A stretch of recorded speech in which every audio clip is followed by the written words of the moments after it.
A brazen morning home robbery shook a Jupiter neighborhood. Two people robbed a home with a knife and a gun on Pine Grove Avenue. News Channel 5's Mike Trim has been covering this story. You'll see only on 5, and he joins us now live from Jupiter. Mike?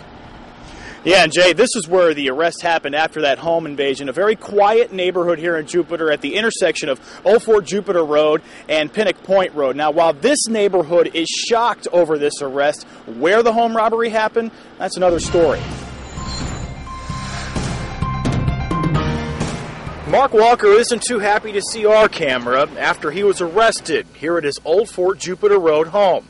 About an hour before he was cuffed, police say he was robbing 4 people here at 708 Pine Grove Avenue. I went into the kitchen, and there was a guy standing there with a ski mask on. He was about 6'4", and he had a big pipe in his hand. A rude awakening for this man and 3 others that were in the house. Police say Walker had a knife and a gun, and he wasn't alone. He was with Tara Swartz, but she wasn't charged. It's not clear what Walker stole, but he's charged with armed robbery and aggravated assault. After he left, the people he just held up called police. A girl inside the Pine Grove Avenue home says she saw Walker's license plates on his black truck. That's his truck being towed away now, about 400 yards away from his home. That's because police, including the Jupiter PD SWAT team, watched Walker and Swartz leave his home and pulled him over. Later, police searched his home for evidence.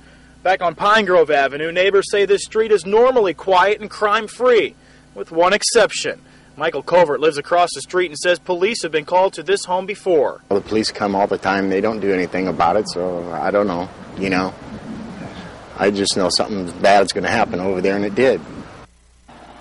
Now, I mentioned the SWAT team was used this morning, but just to be clear, there was no standoff. In fact, Walker was arrested after he was pulled over without a struggle. The police tell me that they used the SWAT team just as an extra precaution because they heard Walker had weapons. That's the latest from Jupiter tonight. Mike Trim for WPTV News Channel 5.